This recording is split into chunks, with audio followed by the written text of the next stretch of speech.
नमस्कार, मैं हूं मनोज वर्मा और आप देख रहे हैं अटेंशन। और अटेंशन में आज बात होगी शाह पर सुप्रीम संकट।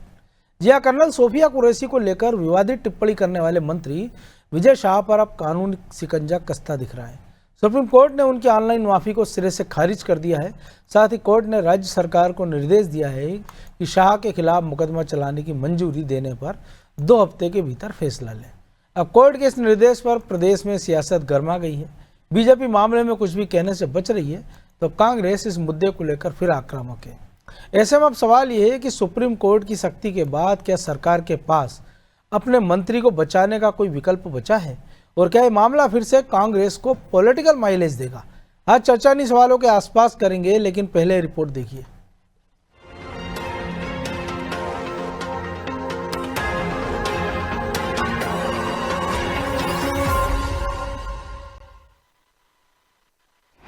मंत्री विजय शाह पर होगा केस, सुप्रीम सख्ती पर सियासी कलेश।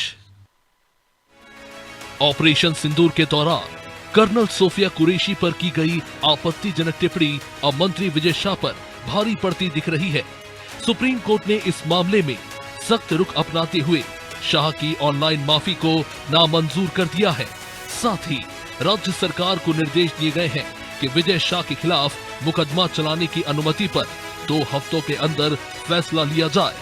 यानी साफ संकेत है, अब मंत्री विजय शाह की कानूनी मुश्किलें तेजी से बढ़ने वाली है और सरकार पर भी कार्रवाई का दबाव साफ नजर आएगा। हालांकि अब इस मामले में बीजेपी कुछ भी कहने से बचती नजर आ रही है, या यूं कहे कि भागती नजर आ रही है। न्यायालय के मामले में, सुप्रीम कोर्ट के मामले में कोई टिप्पणी नहीं कर सकते, क्योंकि हमारी आप समस्या की बात नहीं कर रहे हो, विकास की बात करो, प्रगति की बात करो। इस परिसर में कुछ उच्च न्यायालय पे कोई टिप्पणी कर सकते हैं क्या? हाई कोर्ट पे टिप्पणी कर सकते हैं क्या? आप सबको बहुत बहुत धन्यवाद। 11 मई को इंदौर के महू के रायकुंडा गांव में आयोजित एक कार्यक्रम में मंत्री विजय शाह ने ऑपरेशन सिंदूर को लेकर कहा था कि आतंकियों ने धर्म पूछकर हमारे हिंदुओं को मारा और मोदी ने उन्हीं की बहन को उनकी ऐसी तैसी करने उनके घर भेजा, और बस इसी बयान के बाद कांग्रेस ने जमकर हल्ला किया था और उनके इस्तीफे की मांग की गई। लेकिन शाह पर ना तो कोई कार्रवाई हुई, ना ही कोई केस। हालांकि उन्होंने इस पर सफाई भी दी थी और माफी भी मांगी थी। लेकिन जब मामला सुप्रीम कोर्ट पहुंचा और उन पर केस चलाने की अनुमति मिली तो कांग्रेस ने हमले अब और भी तेज कर दिए हैं। न्यायपालिका ने आज 2 सप्ताह की मोहलत मध्य प्रदेश की सरकार को दी है कि 2 सप्ताह में आप इन पे FIR करके इन पे मुकदमा चलाइए, इसकी परमिशन दीजिए। पर मैं न्यायपालिका से अनुरोध करना चाहता हूँ, ये गूंगी, बहरी और लूली लंगड़ी सरकार है मध्य प्रदेश की, भाजपा की, आप कृपया करके पुनः संज्ञान लेना। न्यायपालिका से अनुरोध है, 2 सप्ताह बाद, 2 सप्ताह में भी कोई कार्रवाई मध्य प्रदेश की बीजेपी सरकार नहीं करेगी, क्योंकि वो ऐसे दुष्ट मानसिकता के लोगों को बचाती आ रही।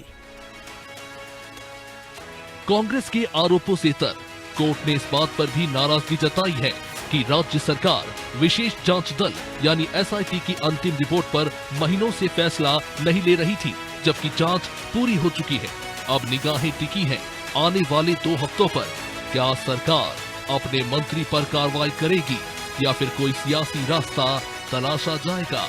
लेकिन इतना तो तय है कि सुप्रीम कोर्ट की सख्ती के बाद मंत्री विजय शाह की मुश्किलें अब पहले से कई ज्यादा बढ़ चुकी हैं और कांग्रेस इस मुद्दे को राजनीतिक तौर पर लगातार गरमाए रखने के मूड में है। ब्यूरो रिपोर्ट, अनादि टीवी।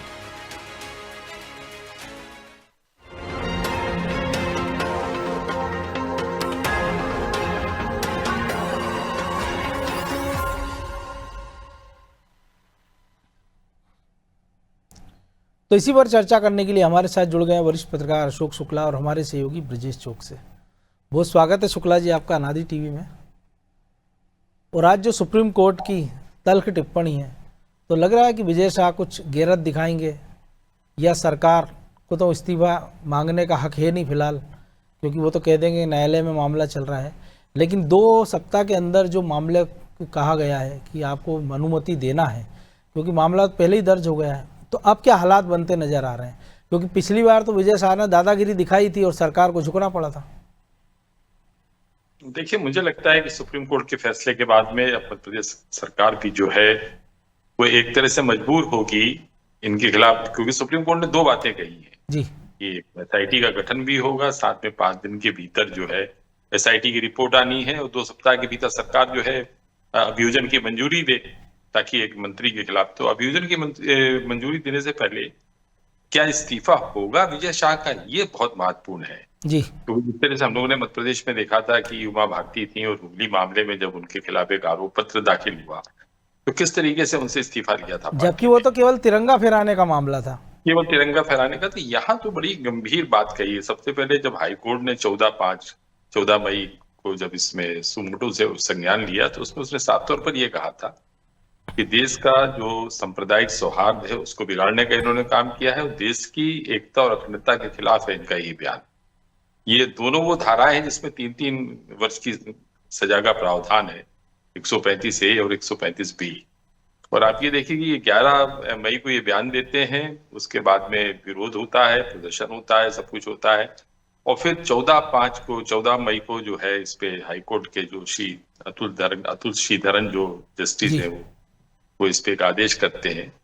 लेकिन तब भी ये सरकार जो है इंतजार करती है कि किसी तरह से इनको कोई राहत मिल जाए और पार्टी कोई बड़ा एक्शन नहीं लेती है। तो मुझे लगता है कि लेकिन अब पार्टी के सामने एक बड़ा संकट हो गया है सुप्रीम कोर्ट के फैसले के बाद में अभियोजन की मंजूरी देना।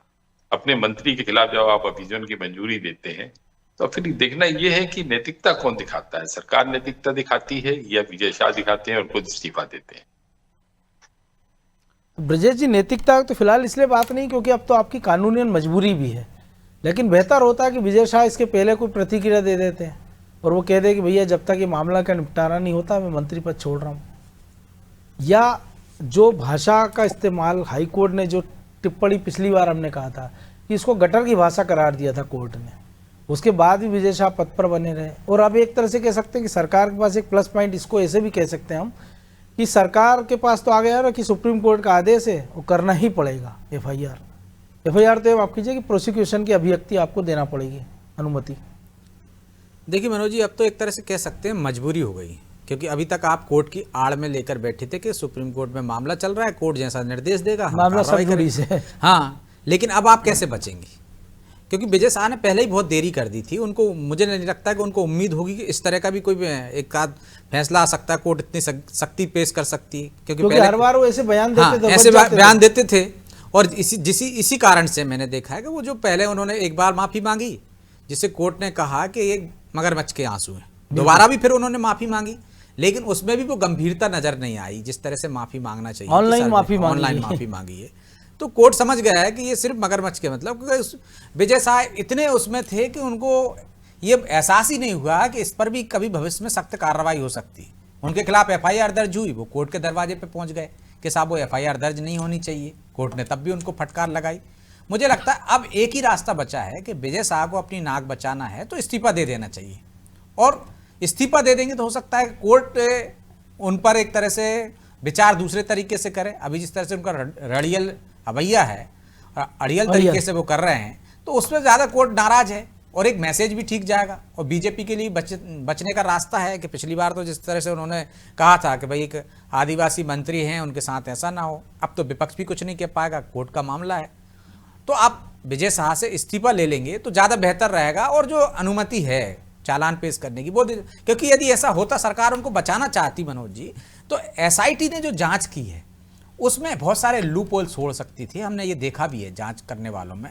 लेकिन इसमें आप देखिए उनको कर्नल सोफिया के मामले की जांच करना थी एसआईटी को, लेकिन एसआईटी ने क्या किया है, एसआईटी ने वो तमाम बयान उनके ले लिए उसमें और जांच में शामिल कर लिए। तो अब कोर्ट कह रहा है कि भाई उन बयानों पर भी क्या एक्शन हुआ, इस पर भी रिपोर्ट मांग लिए। तो यदि एसआईटी जिस तरीके से जांच की है उससे साफ है कि सरकार की मंशा है कि एक बार सख्त कार्रवाई हो जाए, वो मतलब सांप भी मर जाए और लाठी भी न टूटे। सबसे बड़ा सबूत है ना जो वीडियो जिसके बारे में कहा, वो तो फोरेंसिक जांच में पाया गया कि हाँ ये उन्हीं के शब्द हैं, क्योंकि आमतौर पर नेता बच जाते हैं। नहीं तो वो तो डिनाई भी नहीं कर रहे हैं ना कि मेरे शब्द नहीं है, वो कह रहे हैं मैं भावनाओं में ऐसे कह चुका हूं। बिल्कुल। हाँ, यदि डिनाई करते कि साहब मेरे शब्द नहीं है, किसी ने उसको फ्रॉड करके बनाया है, तो बात अलग होती। वो तो पहले ही एक्सेप्ट कर चुके हैं। साहब माफी क्यों मांग रहे हो? नहीं तो पहली बार आप कहते कि साहब मैंने तो बोला ही नहीं है, बिल्कुल। जब आप माफी मांग रहे हो, वो तो एक एविडेंस को आप वेरीफाई करने के लिए, प्रमाण के लिए इस तरह से आप उसकी आवाज उनको को लगा पेश था करा माफी दो। की आड़ में वो बच के हाँ, निकल जाएंगे बच जाएंगे। सकरी गली उनको से। नहीं लगा था कितना गंभीर मामला होगा और उनके मंत्री पद पर भी संकट आ सकता है। तो मुझे लगता है अब एक ही रास्ता बचा है कि वो इस्तीफा दे देंगे तो सहानुभूति थोड़ी उनके फेवर में चली जाएगी, कानून अपना काम करेगा। कोई इतना गंभीर मामला नहीं है। वो मुझे मालूम है कि आप उसमें ज्यादा से ज्यादा आपको क्या करना है, बाद में भी आपको माफी मांगना है सार्वजनिक रूप से और सजा, क्योंकि इसमें फरियादी कौन है? फरियादी इसमें जिस व्यक्ति के बारे में बोला वो नहीं है, इसमें फरियादी ही कोर्ट के निर्देश पर एफआईआर दर्ज हुई है। तो आपके बचने के चांस हैं, आप माफी मांगकर भी निकल सकते हो, छोटी मोटी सजा से निकल सकते हो। नहीं, लेकिन जिन धाराओं में अपराध दर्ज है ना बीएनएस की, उसमें लंबी सजा, धारा 152 भारत की संप्रभुता, एकता, अखंडता को खतरे में डालने वाला, ये धारा राजद्रोह के पुराने कानून के स्थान पे आई है, जिसमें 7 साल की सजा और आजीवन कारावास तक की सजा हो सकती तो राजद्रोह के मामले में अब तक कितने लोगों को सजा हो गई मनोज जी? है। बिल्कुल। इतने मामले दर्जनों दर्ज हो गए हैं, पूरे देश में दर्ज हैं। तो आपको लगता है इस मामले में भी हो जाएगी? क्योंकि उसको राजद्रोह की धारा में सजा का प्रावधान है। लेकिन ये वक्तव्य है, कोई आपने देश के साथ कोई गद्दारी नहीं की है, क्या आपने कुछ ऐसा कुछ कर दिया हो कि उससे राष्ट्र विरोधी आप पे तमगा लग जाए या आपने पाकिस्तान की कोई मदद कर दी? एक बयान लेकिन दे इसमें दिया। एक और धारा है ना प्रभु जी, 196A(b) कि विभिन्न समूहों के बीच शत्रुता को बढ़ावा देना, धर्म, जाति, समुदाय के आधार पर नफरत फैलाना। देखिए मनोज हालांकि जी, इसमें 3 ऐसा साल की विजय सजा शाह का का प्रावधान। अकेले, मैं उनकी पैरवी नहीं कर रहा हूं, उनका बचाव नहीं कर रहा हूं। आप देखिए कि यदि एक नेता को, मैं तो चाहता हूं सजा हो जाए, बाकी के लोगों के मुंह पे लगाम लग जाए। आप देखिए, चाहे वो बरैया हो, चाहे प्रजापति हो, तमाम तरह के नेता किस तरह की भाषा बोल रहे हैं। तो ये समाज में बेव्यवस्था फैलाने वाली भाषा नहीं है क्या? शब्दों का प्रयोग नहीं है क्या? और जिनको सभी समाज का वोट मिलता है, क्योंकि अकेले खुद के समाज के दम पर तो ना विधायक बन सकते हैं ना सांसद बन सकते हैं। जिस तरह की भाषा हो रही है, तो इससे में तो मुझे लगता है कि आधे विधायक, आधे माननीय तो जेल में चले जाएंगे। लेकिन एक ना एक कोई पे कार्रवाई होनी चाहिए कि इसका कहीं तो अंत हो। जिस तरह से बेलगामी से बोल जाते हैं, जिस तरह से शब्दों का प्रयोग करते हैं, तो कहीं ना कहीं एक सीमा तो तय करना ही पड़ेगी। और कोर्ट कर रहा है तो इससे बेहतर क्या है? पार्टियां तो कर नहीं, पार्टियां तो बचाव कैसे करती? उनकी पार्टी ने ऐसा बोला है, फलाया व्यक्ति ने ऐसा बोला है, हमारी व्यक्तिगत उनकी निजी राय हो सकती है। तो ये तमाम तरह के जो लूप होल है ना, बचते हैं। तो मुझे लगता है कोर्ट ने एक बार सही फैसला आ जाएगा तो बाकी के लोगों के लिए एक नजीर बनेगा। तो शुक्ला जी, नजीर तो बन सकता है, लेकिन अभी हमने देखा जब फूल सिंह बरिया का जो जिक्र किया ब्रजेश जी ने, हमने उनका जो बयान सुना था, उसके बाद जब राहुल गांधी इंदौर आते हैं 17 तारीख को भागलपुरा के कांड के पीड़ितों से मिलने, तो बीजेपी बड़ी आलोचना करती है कि बरिया के खिलाफ एक्शन हो जाना चाहिए, उनको हटा देना चाहिए, या राहुल गांधी उनके साथ क्यों घूम रहे हैं। और आज से बीजेपी में नितिन नवीन का नया युग शुरू हो गया, नए अध्यक्ष का। तो उनको एक नजीर पेश कर देना चाहिए कि जो काम जेपी नड्डा नहीं कर पाया वो नितिन नवीन कर दे कम से कम, कि खुद ना सही आला कमान को निर्देश दे दे मध्य प्रदेश में और उस पर एक एक्शन हो जाए। क्योंकि पूरी सरकार, प्रधानमंत्री से लेकर रक्षा मंत्री, गृह मंत्री, सब अभी तक कह रहे हैं कि ऑपरेशन सिंदूर खत्म नहीं हुआ, चल रहा है। सेना दिवस के दिन थल सेना अध्यक्ष कहते हैं, वायुसेना अध्यक्ष कहते हैं, CDS भी कहते हैं ऑपरेशन सिंदूर चल रहा है। और ऑपरेशन सिंदूर में जिनको कमान सौंपी गई थी, सोफिया कुरैशी, जो जिसने पूरे देश को ब्रीफ किया कि सेना के पराक्रम के बारे में, और उनके खिलाफ ये टिप्पणी में अगर कुछ नहीं होता तो फिर कब होगा? बिल्कुल ठीक कह रहे हैं आप, उनके खिलाफ तो कार्रवाई होनी चाहिए और शीर्ष नेतृत्व को ही सबसे पहले देखना चाहिए। लेकिन शीर्ष नेतृत्व को भी आप देखिए कि वो किस तरह से छीन कर कार्रवाई करता है। इसके पहले प्रज्ञा ठाकुर ने राष्ट्रपिता महात्मा गांधी के संबंध में किस तरह की बातें की थी, और तब मोदी जी ने कहा भी था कि मैं कभी उन्हें माफ नहीं करूंगा। ठीक, उनको टिकट नहीं मिली, लेकिन इससे ज्यादा और कुछ हुआ नहीं। और ये जो आपके विजय शाह का मामला है, विजय शाह का मामला बहुत ही आपत्तिजनक था। केंद्र सरकार की तरफ से वो ब्रीफिंग कर रही थी, रक्षा मंत्रालय की तरफ से ब्रीफिंग कर रही थी। ऑपरेशन सिंदूर खत्म नहीं हुआ, बिल्कुल सही बात है ये, क्योंकि जब तक पाक से आतंकवाद आता रहेगा तब तक ये ऑपरेशन सिंदूर हमारा जारी रहना चाहिए, जब तक ये आतंकवाद पूरी तरह से खत्म नहीं हो जाता है। लेकिन देश के भीतर आप देखिए सांप्रदायिक तनाव लगातार बढ़ रहा है। जो एक सौहार्द था, जो एक सेकुलरिज्म था हमारे देश का, ये ठीक है कि कभी कांग्रेस पे ये आरोप रखते थे कि वो तुष्टीकरण की राजनीति करती है, लेकिन इधर आप देखिए 2014 के बाद से अब किस तरह की राजनीति देश में हो रही है, ध्रुवीकरण की राजनीति हो रही है। तो विजय शाह के बयान को आप पार्टी लाइन से अलग हटके नहीं देख सकते हैं आप। और जब विजय शाह का बयान पार्टी लाइन के मुताबिक ही है, बटोगे तो कटोगे, ये सब क्या है? ये आप सूफिया का नाम नहीं लेते हैं, लेकिन कहीं अप्रत्यक्ष तौर पर आप किसी एक संप्रदाय को, किसी एक धर्म को आप जो है टारगेट करते हैं और दूसरे धर्म के लोगों को जो है उनकी सहानुभूति हासिल करने का काम करते हैं। ये ठीक है कि अतीत में कभी ये आक्रांता थे, मुगल आक्रांता थे, उनकी वजह से जो है हमारी धार्मिक हानि भी हुई है, संस्कृति का हानि भी हुई है। लेकिन अब वो पुरानी बातों को आप फिर से जो है जनाक्रोश का लेकिन वो एक दिक्कत होती है ना जब पुराने लोग उसको आगे बढ़ाते हैं, कि जैसे हम देखते हैं कि बरेली में जो कुछ होता है आले मोहम्मद, और उसके बाद जो भीड़ निकल कर आती है, तो क्रिया की प्रतिक्रिया तो होती है। लेकिन चूंकि अभी हम बात राजनेताओं की कर रहे हैं, तो राजनेताओं जो को लोग देखिए, लीड करते हैं एक बड़ी आबादी को, और अगर आप मंत्री हो तो आप समझिए पूरे प्रदेश को आप रिप्रेजेंट करते हैं, जिस कम्युनिटी से आते हैं उसके आप सबसे बड़े नेता माने जाते हैं, और आप इस प्रकार के बयान देते हैं। वो कह रहे हैं कि भाषाई चूक है ये। मतलब आप देखिए ना, वो कितनी बचकानी बात कह रहे हैं। वो कहते हैं कि ये जो बयान है उनका, वो एक भाषाई चूक है। ये भाषाई चूक नहीं है, ये तो आपने हर व्यक्ति के दिमाग में भर रखा है कि एक धर्म के तो खिलाफ उसके लिए आपको तो हमने बयान- देखा कि बीजेपी और संघ परिवार एक कार्यक्रम भी शुरू करता है, एक पाठशाला चलाते हैं मुंबई में, बाबूराव प्रबोधनी। उसमें उनको ट्रेनिंग के लिए भेज देना चाहिए कि नेताओं के आचरण कैसे होना चाहिए, उनकी भाषा नहीं, कैसी होना चाहिए। मैंने काफी और पहले- वो कोई इमरती देवी या लखवा कवासी जैसे ऐसे नहीं है कि बहुत कम शिक्षित हों, अच्छे खासे पढ़े लिखे हैं। उनके एक भाई ठीक बात बैंक में आपने- मैनेजर रहे, उनका भतीजा विधायक है, उनका एक भाई पुलिस में अधिकारी है, उनकी आप पत्नी ठीक- महापौर रह चुकी है। ऐसा भी नहीं है कि वो अंगूठा टेक मंत्री हैं। नहीं, आप ठीक कह रहे हैं। और शिवराज सरकार ने एक आनंद मंत्रालय बनाया था, तो मुझे लगता है कि आनंद मंत्रालय से ज्यादा जरूरी सहूर मंत्रालय है। इस देश के नेताओं को सहूर बहुत जरूरी है, कि सहूर आना चाहिए, कम से कम बातचीत का सहूर तो होना चाहिए। सहूर से मतलब ये है कि उनके पास में एक तमीज होनी चाहिए, क्योंकि सार्वजनिक जीवन में रहेंगे तो उनका आचरण कैसा होगा, उनकी भाषा कैसी होगी, जिससे कि लोग जो है उनसे प्रेरणा लें। अभी तो आप लोग जितने भी नेताओं के आप भाषण सुनेंगे, आप उसमें कहीं ना कहीं वो जनाक्रोश पैदा करने वाली बात करते हैं, और उनको लगता है कि इस तरह से हम करके जो है जनता के बीच में लोकप्रिय हो जाएंगे, या एक खास समुदाय के लोगों का हम समर्थन हासिल कर लेंगे।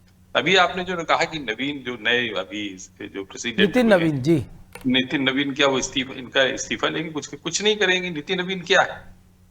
आज पार्टी का पूरा जो नियंत्रण है, पार्टी पे जो पूरा नियंत्रण है, वो दो ही लोगों का है। दिखाने के लिए ठीक है, देश में भी प्रदेश अध्यक्ष भी हैं, राष्ट्रीय संगठन मंत्री भी हैं, सारे लोग हैं, लेकिन निर्णय कौन लेगा? मुख्य रूप से अमित शाह जी को और नरेंद्र मोदी जी। और जब तक ये नहीं चाहेंगे तब तक विजय शाह का कुछ नहीं होगा। और रही बात सुप्रीम कोर्ट की तल्ख टिप्पणी की, या सुप्रीम कोर्ट जिस तरह से संज्ञान ले रहा है, और मुझे लगता है कि इस मामले में सुप्रीम कोर्ट कोई कड़ा फैसला लेगा, जिसके चलते जैसा अभी हमारे कह भी रहे थे, ब्रिजेश जी कह रहे थे जी कि सजा मिलनी चाहिए, कम से कम किसी एक दो लोगों को मिलनी चाहिए, नजीर बननी चाहिए। एक जो जिससे हर एक ताकि- आदमी जो कानून तोड़ता है, जो भड़काऊ बयान देता है या किसी प्रकार के अपराध में हो, उन सबको सजा होना चाहिए। नहीं, ठीक है, सजा होनी चाहिए, लेकिन न्यायिक प्रक्रिया भी तो हमारे देश की ऐसी नहीं है कि परिणाम मूलक हो, तो जल्दी बनाई सजा भी हो। तो इन्हीं नेताओं ने ना, इन्होंने ही ऐसे लूप होल छोड़ दिए उसमें। क्योंकि सुप्रीम कोर्ट ने पिछले दिनों टिप्पणी की है कि जब आप कोई भी ऑर्डिनेंस पास कर देते हैं, उसको बिल बना देते हैं, उस पर संसद में चर्चा नहीं होती है, उसके प्रावधानों पर चर्चा नहीं होती है, और जब कानून बन जाता है पुलिस एफआईआर करती है, कोर्ट के पाले में गेंद चली जाती, बाद में समझ में आता है कि इसमें लूप होल छोड़ दिए। तो जब संसद में उस पर चर्चा ही नहीं होगी तो मजबूत कानून कैसे बनेगा? बिल्कुल नहीं बनेगा। और दुर्भाग्य ये है कि जो हमारी विधायिका है, वो आज तक ये नहीं समझ पाई कि कौन से कानून उसको बनाने चाहिए, कैसे बनाने चाहिए, और जो कानून विशेषज्ञ हैं उनकी राय नहीं ली जाती है। हर कानून के पीछे एक राजनीतिक मकसद होता है, उसमें देश की चिंता कम होती है, उसमें सबसे ज्यादा चिंता पार्टियों को अपने राजनीतिक हितों की चिंता होती है। उसी अभी आप इसका देख लीजिए ना, मनी जो पीएमएलए कानून आपका जो है, prevention of money landing act जो है, वो क्या है? उसमें भी कितनी गलतियां हैं, उसके चलते बहुत से लोग जो है, निर्दोष लोग भी जेल जा रहे हैं, जिनके खिलाफ कार्रवाई होनी चाहिए उनके तो खिलाफ शायद नहीं होती। चिदम्बरम को उम्मीद नहीं रही होगी ना कि कभी उनकी सरकार जाएगी और ये शिकंजा जो है उन्हीं के नेताओं पर कसा जाएगा, क्योंकि उसमें तो सीधा प्रावधान चिदम्बरम ने ही करा दिया था कि आपको निर्दोष साबित करना है, और आपका जो बयान है वो आपके लिए संकट बन जाता है, और बयान आपको देना है। एक चीज आप और देखिए, पुलिस के समक्ष दिया गया कोई भी बयान जो है कोर्ट में एडमिसिबल नहीं है। आप पुलिस के समक्ष कोई बिल्कुल। कन्फेशन करते हैं, लेकिन पुलिस के ही आरोप पत्र पे पूरी प्रोसीडिंग होती है। सारा मुकदमा जो है पुलिस की जांच पे ही चलता है। बड़ी विचित्र स्थिति इस देश में, काफी कुछ रिफॉर्म की जरूरत है, और न्यायिक रिफॉर्म तो बहुत ही महत्वपूर्ण है। और देश के अंदर जो कानून की स्थिति है उसकी भी एक नए तरीके से समीक्षा होनी चाहिए। लेकिन बड़ा दुर्भाग्य है कि इस देश में हिंदू मुसलमान हो रहा है, मंदिरों का निर्माण हो रहा है, सब कुछ हो रहा है, नई न्यायपालिकाएं नहीं बन रही है, उसके लिए कोई सॉफ्टवेयर नहीं बन रहा है, उसमें तकनीकी का इस्तेमाल नहीं हो रहा है। नहीं तो उसकी ये तो जानकारी- थोड़ा जुडिशली को भी सोचना होगा ना कि एक वकील अगर आपके सामने पेश हो रहा है और वो एक छोटे से मामले में आप 30-30 साल तक पेशियां ही दे रहे हैं, तो उसके लिए कानून बनना चाहिए और उस पर सुप्रीम कोर्ट स्वतः संज्ञान ले लेगा, उस केंद्र सरकार को निर्देश दे दे। लेकिन ब्रजेश जी, चूंकि विजय शाह की बात हो रही है, अब लग रहा है कि 15 दिन के अंदर कुछ होगा, क्योंकि मुख्यमंत्री दिल्ली में, इसके बाद वो विदेश चले जाएंगे। तो या तो हो सकता है विदेश से फरमान आ जाए, या हो सकता है उनके लौटने के बाद कुछ हो, क्योंकि जिस बेंच ने फैसला दिया उसमें खुद सीजेआई मौजूद थे, सूर्यकांत। देखिए मनोज जी, कोई पहली बार नहीं होगा यदि विजय शाह का इस्तीफा लिया जाए तो। हाँ बिल्कुल, जब वो एक बार और हुआ है, मुख्यमंत्री की पत्नी को लेकर एक टिप्पणी कर देते हैं तो उनका हो जाता है, वो आधी रात को हो जाता है। आधी रात को इस्तीफा हो जाता है। झाबुआ में बयान तो ऐसा दिया था नहीं है उन्होंने। कि उनमें कोई सुरखाव के पर लगे हुए हैं विजय शाह में कि उनका इस्तीफा नहीं हो सकता, या उनका इस्तीफा हो जाएगा तो पार्टी संकट में आ जाएगी, सरकार संकट में आ जाएगी।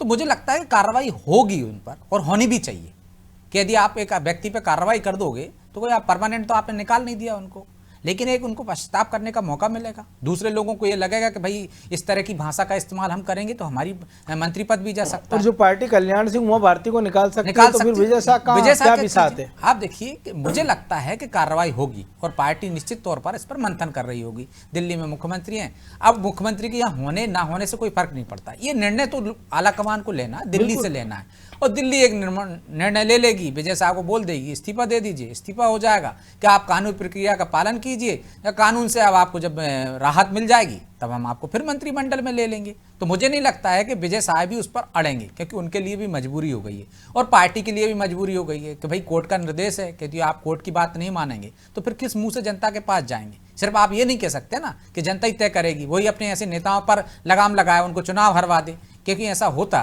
तो फिर अब तक ऐसे नेता बोलते ही नहीं, क्योंकि जनता तो भूल जाती है और एक वोट बैंक का अपना वो रहता है जिसकी वजह से उनको कोई फर्क नहीं पड़ता। यदि जनता नकार रही होती तो उसी जनता के सामने इस तरह के बयान क्यों आते, भाई जनता उनको खारिज कर देती कि भाई आप गलत बोल रहे हो। तो ये जो जिस तरह के बयान आ रहे हैं, मुझे लगता है कि पार्टी को भी निर्णय लेना चाहिए, कोर्ट का सम्मान करना चाहिए, और पार्टी का निर्णय विजय शाह खुद स्वतः आए और कहें कि साहब हाँ मैं इस्तीफा दे रहा हूं और कानून प्रक्रिया का पालन करूंगा, जो कोर्ट का निर्देश होगा, जैसा मुझे न्याय मिलेगा, जैसे मुझे सजा मिलेगी उसके आधार पर बाद में मंत्रिमंडल में कोई पट्टा लिखा के आएंगे विजय शाह के मंत्री में रहेंगे, वो मंत्रिमंडल में नहीं रहेंगे तो सारा सरकार में कुछ होगा नहीं। या वो ये लोग आदिवासी हैं, 84 सीटें हैं मध्य प्रदेश में, बहुत सारे आदिवासी पड़े हैं, या वो 10 सीटें रिजर्व है, बाकी 84 सीटों पर प्रभाव डालते हैं। आप बताइए कि वो आदिवासी मंत्री नहीं रहेंगे तो आदिवासी वोट नहीं डालेंगे क्या? तो ये आपने एक बना रखा है, ये एक औरा बना रखा है, इससे कुछ फर्क नहीं पड़ता है। मुझे लगता है कि ना उनका आज की तारीख में आदिवासी सपोर्ट करेंगे, ना इस बात पर कि कांग्रेस चिल्लाएगी या विपक्ष चिल्लाएगा कि साहब आपने एक आदिवासी मंत्री को लटका दिया, क्योंकि कोर्ट का निर्देश है ना भाई, बिल्कुल आपके पास बचने का रास्ता है, आपके पास साफ रास्ता आ गया है जो कोर्ट ने इशारा कर दिया। तो मुझे लगता है कि अब देर जितनी करेंगे उतना ही नुकसान होगा, जैसे माफी में देरी की थी आपने। तुरंत जितने जल्दी निर्णय लेंगे उससे फायदे में रहेंगे। बिल्कुल, और जितनी तत्परता बयान में दिखाते हैं उतनी अगर बाद में दिखाते तो शायद ये नौबत ना आए। बहरहाल वक्त इतना ही था, बहुत धन्यवाद शुक्ला जी। तो सुप्रीम सख्ती तो हो गई है, लेकिन अब ये पूरा मामला शह और मात का है या शाह और बीजेपी का है, क्योंकि अब निर्णय उन दोनों को लेना है। अगर बीजेपी निर्णय लेती है तो शाह उसके बाहर नहीं जा सकते हैं, या बेहतर स्थिति यही हो कि शाह खुद निर्णय ले लें और पार्टी फिर उनके लिए कुछ नई भूमिका सोचे। अटेंशन में आज इतना ही, मुझे दीजिए इजाज़त और आप देखते रहिए आराधी टीवी। नमस्कार।